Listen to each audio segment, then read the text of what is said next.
ध्वनिर्वर्णा पदं वाक्यमित्यास्पदचतुष्टयम् यस्याः सूक्ष्मादिभेदे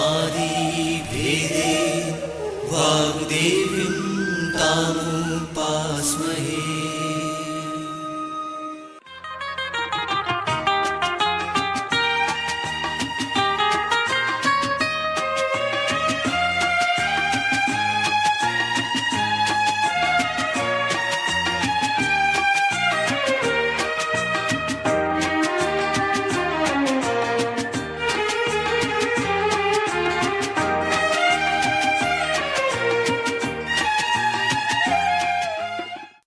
मध्य प्रदेश भोज मुक्त विश्वविद्यालय का इलेक्ट्रॉनिक माध्यम निर्माण और शोध केंद्र EMPRC प्रस्तुत करता है प्रबंधन विषय पर आधारित ध्वनि कार्यक्रम प्रत्यक्षीकरण।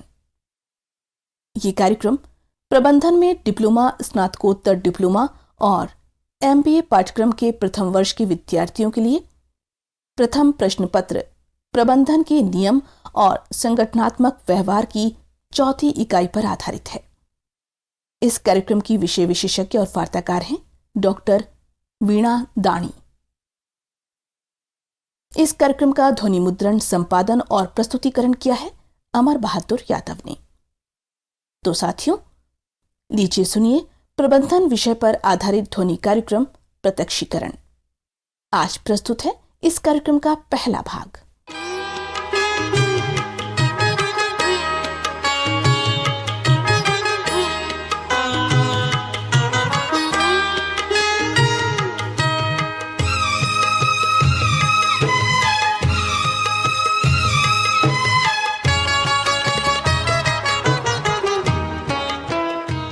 नमस्कार छात्रों, आज हम आपके सामने प्रस्तुत है पुनः प्रत्यक्षीकरण यानी परसेप्शन भाग 1 की चर्चा करने के लिए।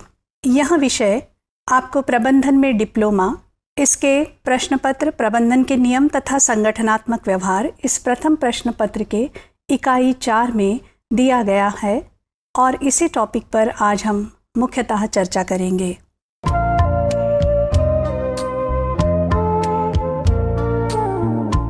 इस चर्चा सत्र के मुख्य उद्देश्य हैं: आप प्रत्यक्षीकरण प्रक्रिया का स्वरूप जानेंगे, प्रत्यक्षीकरण को परिभाषित करेंगे, प्रत्यक्षीकरण की विशेषताओं को समझेंगे, प्रत्यक्षीकरण व संवेदना में भिन्नता को जानेंगे, प्रत्यक्षीकरण में निहित प्रक्रियाओं को बतलाएंगे।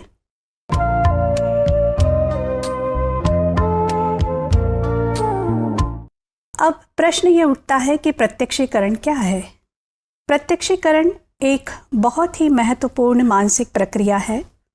क्या आपने कभी सोचा है, प्रातः आप उठते हैं, अपने घर की खिड़की से बाहर देखते हैं, आपको दिखता है सूरज का उजाला, चिड़ियों की चहचहाहट सुनाई देती है और आप सुबह का यह दृश्य देख के बहुत प्रसन्न हो जाते हैं। क्या आपने कभी सोचा है कि आप आंखें बंद करने के बावजूद किस प्रकार एक नरम गुदगुदे स्पर्श को और एक कठोर खुरदरे स्पर्श को पहचान पाते हैं? ये सारी पहचान, ये बाह्य वातावरण का ज्ञान हमें प्रत्यक्षीकरण के माध्यम से ही होता है। इसीलिए प्रत्यक्षीकरण को एक बहुत महत्वपूर्ण मानसिक प्रक्रिया कहा गया है। यह क्रिया संवेदना से प्रारंभ होकर व्यवहार करने के पहले तक चलती है, अर्थात इस क्रिया के लिए संवेदना का होना बहुत ही आवश्यक है। संक्षेप में, यह प्रक्रिया संवेदना व व्यवहार करने के मध्य की प्रक्रिया है। ये भी कहा जाता है कि the role of perception is to make sense of sensation, यानी बाह्य वातावरण का हमें जो ज्ञान हो रहा है उसको अर्थ देने में प्रत्यक्षीकरण की प्रमुख भूमिका है। अब आप सोचेंगे, बार बार ये दो शब्द आपके सामने मैं रख रही हूँ, संवेदना और प्रत्यक्षीकरण, और कहीं ना कहीं इन्हीं से आज का हमारा ये पूरा चर्चा सत्र जुड़ा होगा। कहीं कहीं प्रत्यक्षीकरण को प्रत्यक्षण इस प्रकार से भी बतलाया जाएगा। दोनों ही शब्द इंटरचेंजेबल है, दोनों ही शब्द उपयोग में लाए जाते हैं प्रत्यक्षीकरण और प्रत्यक्षण। अब हम थोड़ा सा पहले इस बात को भली भांति समझ ले कि प्रत्यक्षीकरण जो प्रक्रिया है इससे जुड़ी हुई अन्य मुख्य प्रक्रियाएं कौन सी है। प्रत्यक्षीकरण एक इतनी जटिल प्रक्रिया है कि जब ये प्रक्रिया होती है तो इसमें सिंथेसाइजिंग यानी संश्लेषण, निर्णय यानी जजमेंट, अनुमान एस्टिमेटिंग, स्मृति रिमेम्बरिंग, तुलना कंपेयरिंग व साहचर्य एसोसिएटिंग, ये सारी की सारी प्रक्रियाएं प्रमुखतः प्रत्यक्षीकरण की प्रक्रिया से जुड़ी हुई होती है। किंतु ये सारी प्रक्रियाएं इतनी शीघ्रता से होती है, इतनी तत्परता से होती है कि हमें प्रायः इनका बोध ही नहीं होता कि इतनी सारी जटिल प्रक्रियाएं प्रत्यक्षीकरण में जुड़ी हुई हैं। अब जैसे जैसे हम अपने चर्चा सत्र में आगे बढ़ेंगे, अलग अलग उदाहरणों के माध्यम से आपके सामने इस बात को स्पष्ट करने की कोशिश भी करेंगे कि किस प्रकार कोई भी उद्दीपक जब हमारे सामने आता है, कोई भी उद्दीपक प्रस्तुत होता है, तो कैसे हमें संवेदना होती है और संवेदना के बाद कैसे हम प्रत्यक्षीकरण तक पहुंचते हैं।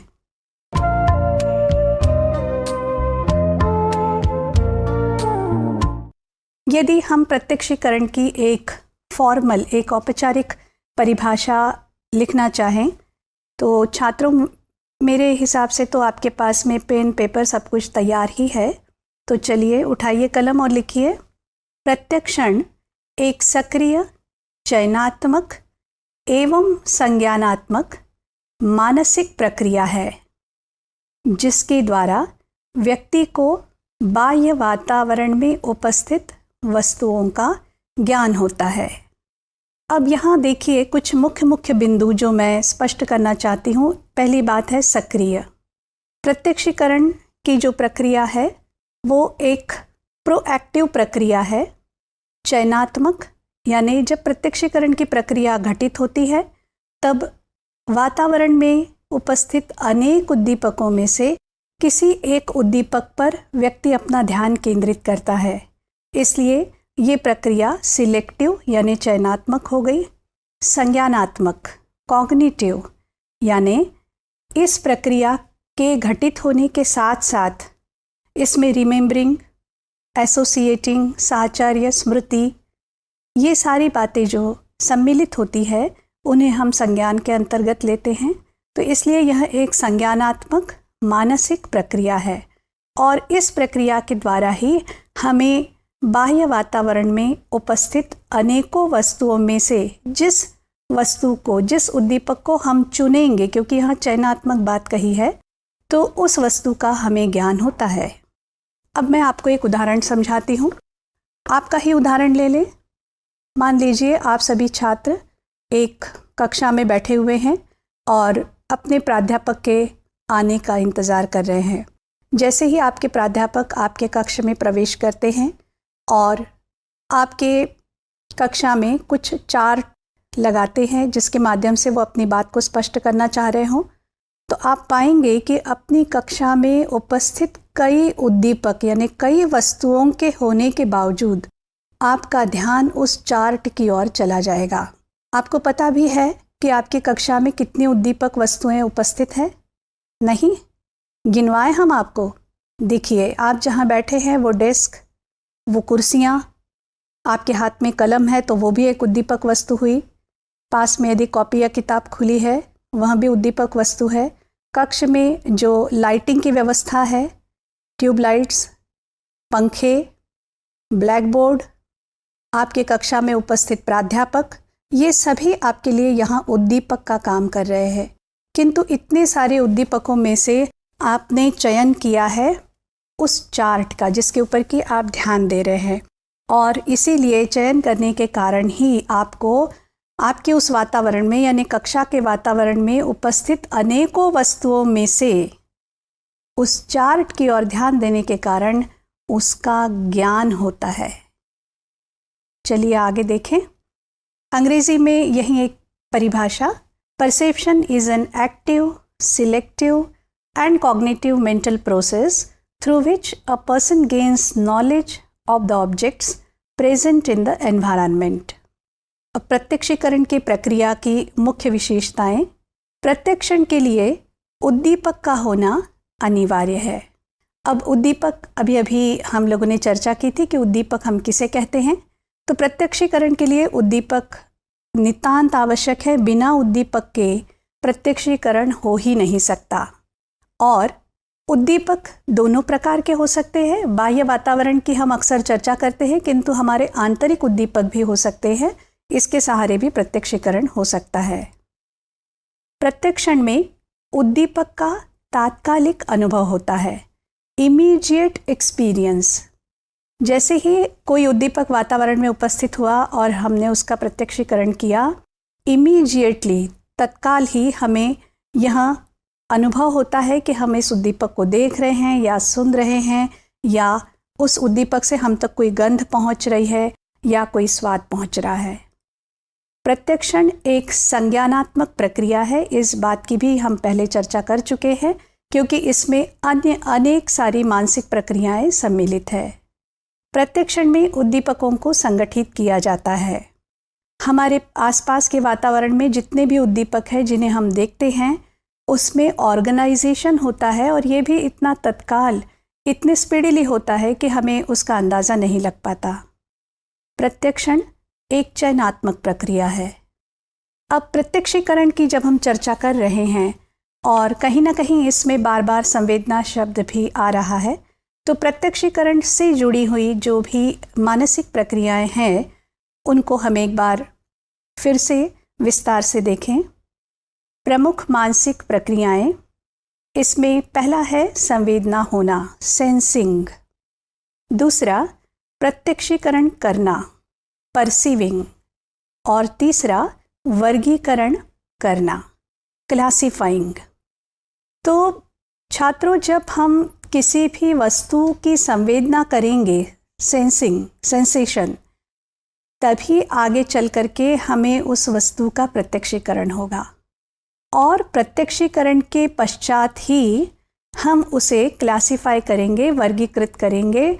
अपनी जाने पहचाने समूहों के आधार पर, अपने पूर्वानुभवों के आधार पर हम उसे किसी न किसी वर्ग में रखने की कोशिश करते हैं। तो इसीलिए यहाँ प्रमुख मानसिक प्रक्रियाओं में आप देख रहे हैं कि सबसे पहले चरण में संवेदना का होना, दूसरे चरण में प्रत्यक्षीकरण, परसीविंग, और तीसरे चरण में क्लासिफाइंग लिखा गया है। अब सेंसेशन यानी संवेदना के बारे में भी नितांत आवश्यक है कि हम पहले इस बिंदु को अच्छी तरह समझ लें।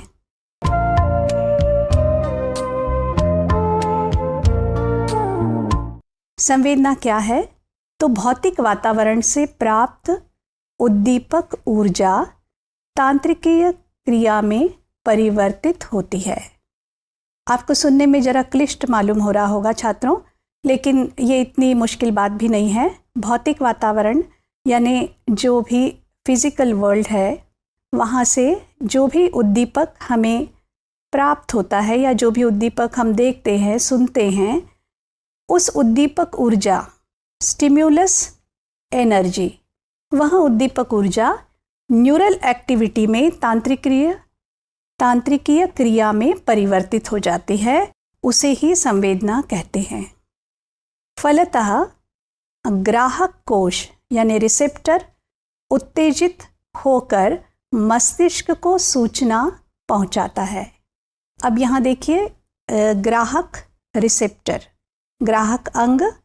ग्राहक अंग से हमारा तात्पर्य ये है कि जब भी हमारे सामने कोई उद्दीपक उपस्थित होगा तो वह उद्दीपक किसी एक ही रिसेप्टर ऑर्गन को प्रभावित करेगा। जैसे यदि प्रकाश है तो वह हमारी आँख को प्रभावित करेगी, कान को नहीं।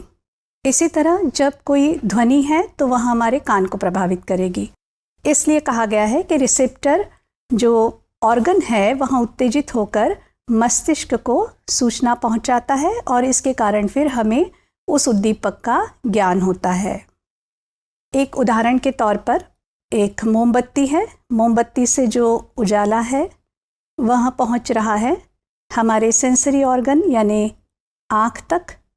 आँख के रेटिना में जो और भी सूक्ष्म कोश है, रिसेप्टर्स है वो इससे प्रभावित हो रहे हैं और इसके कारण रेटिना से जब निकल करके दृष्टि स्नायु, यहाँ से दृष्टि स्नायु निकल करके ऑक्सीपिटल लोब में पहुँचता है। ऑक्सीपिटल लोब यानी दृष्टि क्षेत्र, तब जा कर के हमें संवेदना होती है कि हमारे सामने इस तरह कैंडल का प्रकाश है। अच्छा, यहाँ पर बल्कि ये कहना भी शायद गलत ही होगा कि कैंडल का प्रकाश है, ये हमें संवेदना जब होती है तो हमें मात्र ये संवेदना होती है कि कोई प्रकाश हमारी आँख तक पहुँच रही है।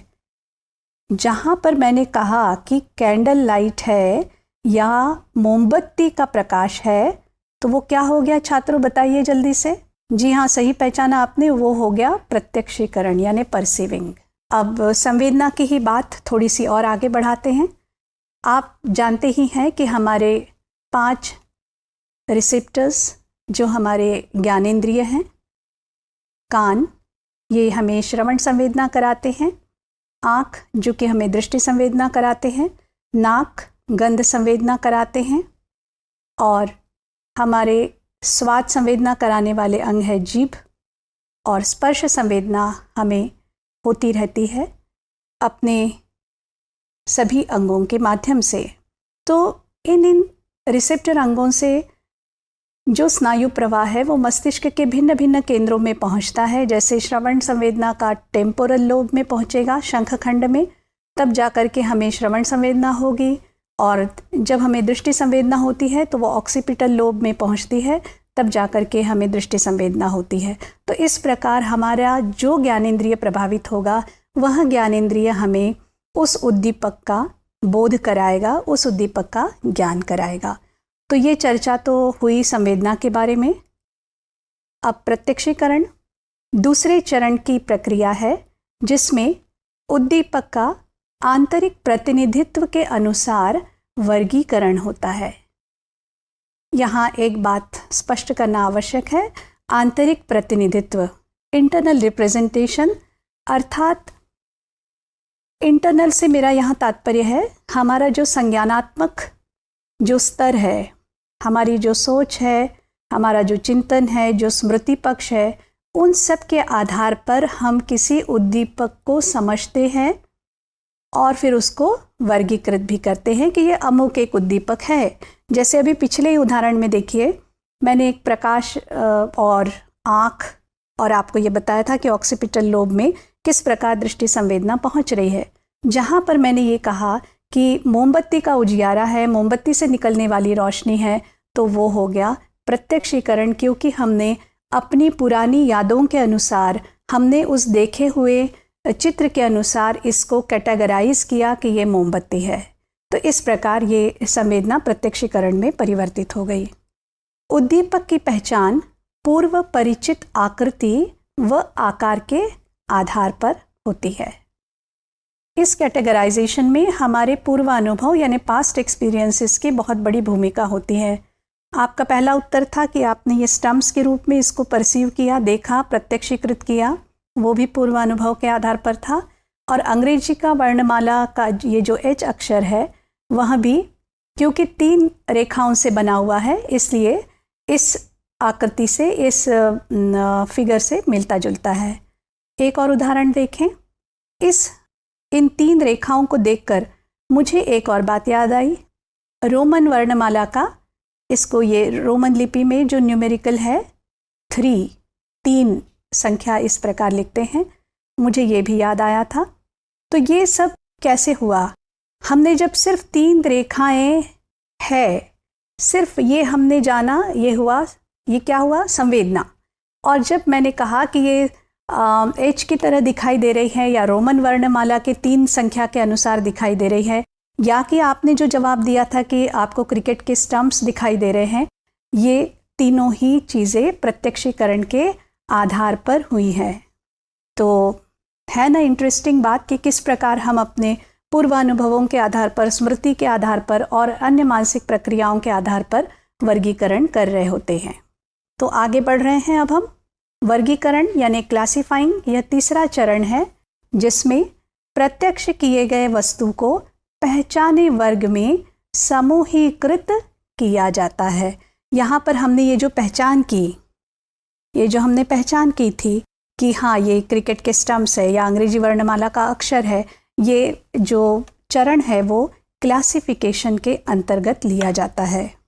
अब आगे बढ़ते हुए इसके मैं आपको कुछ उदाहरण दे दूं। हम अपने वर्तमान जीवन में कई सारी गोल वस्तुएं देखते हैं, है ना। अब गोल वस्तुएं जैसे ही मैंने कहा, आपके ध्यान में कौन सी बात आई? गोल वस्तुएं क्या हो सकती है? तो वो सिक्के हो सकते हैं, गेंद हो सकती है, या संतरा हो सकता है, या चंद्रमा हो सकता है, ऑफ कोर्स पूरा चांद।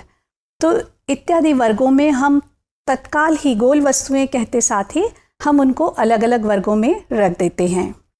अब मैंने आपसे कहा कि मनुष्य आकृतियाँ, तो मनुष्य आकृतियाँ कहते ही या तो हम उनको मित्र या शत्रु की कैटेगरी में या फिर अनजान व्यक्ति की कैटेगरी में रखते हैं, या सुंदर या कुरूप इत्यादि विभिन्न वर्गों में हम उनको तत्काल रख देते हैं। तो ये वर्गीकरण की प्रक्रिया हुई। ये एक मानसिक प्रक्रिया है। व्यवहार में संवेदना, प्रत्यक्षीकरण और वर्गीकरण, ये तीनों प्रक्रियाएं एक के उपरांत एक इतनी तत्काल घटित होती है कि उनमें विभेद करना संभव ही नहीं हो पाता। क्योंकि जैसे आपको अलग अलग उदाहरणों से मैंने समझाया, आप भी सोच रहे होंगे कि ये तो संवेदना हुई, ऐसा आप सोच रहे, इतने में आपको प्रत्यक्षीकरण भी हो गया और साथ ही साथ आपने वर्गीकरण भी कर लिया। तो इसलिए हम ये समझ नहीं पाते कि विशुद्ध संवेदना हमें कहाँ पर हुई, क्योंकि किसी वस्तु को देखते साथ ही हम उसका अर्थ भी समझ लेते हैं, उससे संबंधित हमारे दिमाग में कुछ पुरानी स्मृतियाँ भी उत्पन्न होती है, उसको कैटेगराइज भी कर लेते हैं। तो संवेदना के स्वरूप को यदि हम बहुत संक्षेप में रखना चाहें तो संवेदना एक मानसिक प्रक्रिया है। यह एक आरंभिक मानसिक प्रक्रिया है। इसमें उद्दीपक की उपस्थिति अनिवार्य है। बिना उद्दीपक की उपस्थिति के उत्तेजना हो ही नहीं सकती। यह उद्दीपक का अर्थरहित ज्ञान देती है, हमें सिर्फ आभास कराती है कि हमारे सामने कोई उद्दीपक प्रस्तुत हुआ है, कोई उद्दीपक उपस्थित हुआ है।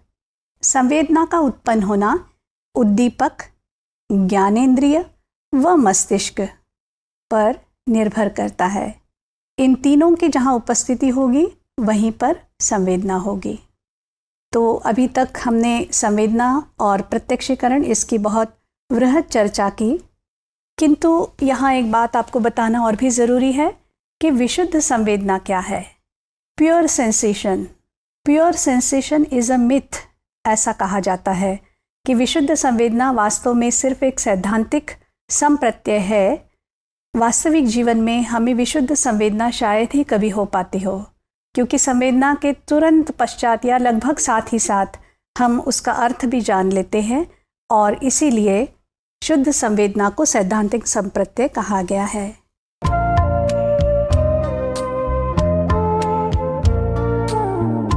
संवेदना और प्रत्यक्षीकरण में अब हम अंतर करें। संवेदना एक सरल मानसिक प्रक्रिया, जबकि प्रत्यक्षीकरण एक जटिल मानसिक प्रक्रिया।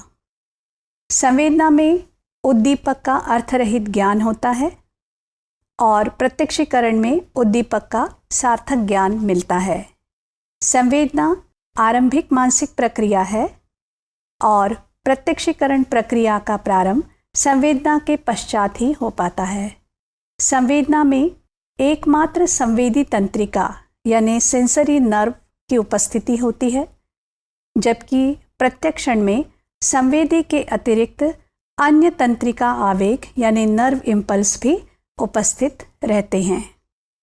संवेदना बाह्य उद्दीपक पर पूर्णतः आधारित होती है और प्रत्यक्षण में आंतरिक मानसिक दशाएं भी सम्मिलित होती है। इसीलिए प्रत्यक्षीकरण हमको बाह्य उद्दीपक का भी हो सकता है और आंतरिक उद्दीपक का भी प्रत्यक्षीकरण हमें होता रहता है।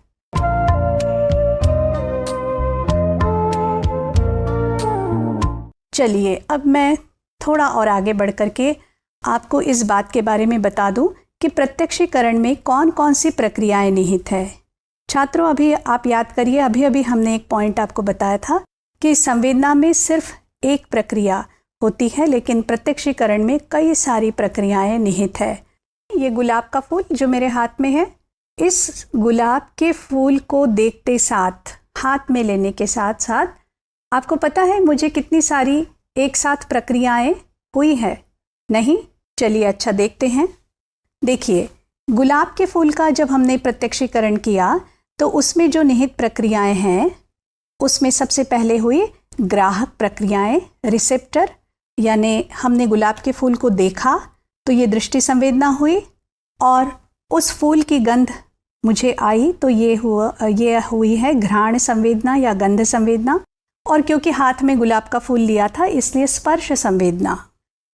इसके साथ ही भावात्मक प्रक्रियाएं, अफेक्टिव प्रोसेसेस, यानी गुलाब का वह फूल देख करके मेरे मन में कुछ अच्छे, कुछ सकारात्मक विचार उठे, फूल देख के प्रसन्नता हुई, तो ये भावात्मक प्रक्रिया है। एकीकरण की प्रक्रियाएं यानी प्रोसेस ऑफ यूनिफिकेशन, जब भी हम कभी भी प्रत्यक्षीकरण करते हैं तो किसी भी उद्दीपक का प्रत्यक्षीकरण अलग अलग पार्ट्स के रूप में नहीं करते। जैसे गुलाब के फूल में हमने उसकी डंडी का, उसके अलग अलग पंखुड़ियों का, उसमें जो परागकण है उनका अलग से प्रत्यक्षीकरण नहीं किया, बल्कि एक साथ करके उसको संगठित करके ये नाम बतला दिया कि यह गुलाब का फूल है। तो ये एकीकरण प्रक्रियाएं हैं और प्रतीकात्मक प्रक्रियाएं भी इसमें सम्मिलित होती है। अब जैसे यह गुलाब का फूल देख करके मुझे किसी और फूल की याद आई, कोई और बगीचा, जो ऐसा कोई गार्डन, रोज़ गार्डन, उसकी याद आई। ये सब सिंबॉलिक प्रक्रियाएं हैं।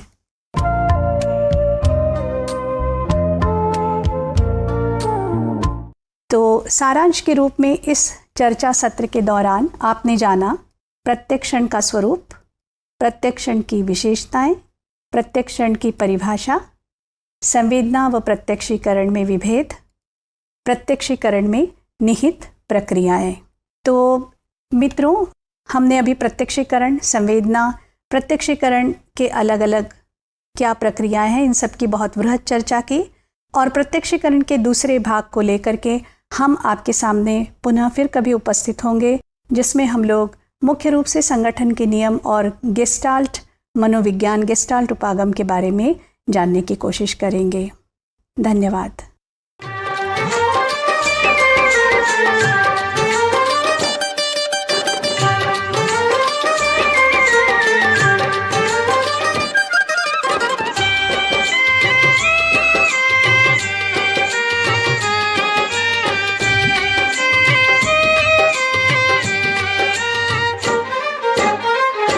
अभी आप सुन रहे थे प्रबंधन विषय पर आधारित ध्वनि कार्यक्रम प्रत्यक्षीकरण। आज आपने इस कार्यक्रम का पहला भाग सुना। कार्यक्रम की विषय विशेषज्ञ और वार्ताकार थी डॉक्टर वीणा दाणी, निवेदिका थी फरजाना खान। इस कार्यक्रम का संपादन और प्रस्तुतिकरण किया अमर बहादुर यादव ने। यह कार्यक्रम NITT-TR भोपाल के सहयोग से मध्य प्रदेश भोज मुक्त विश्वविद्यालय के इलेक्ट्रॉनिक माध्यम निर्माण और शोध केंद्र EMPRC द्वारा निर्मित किया गया।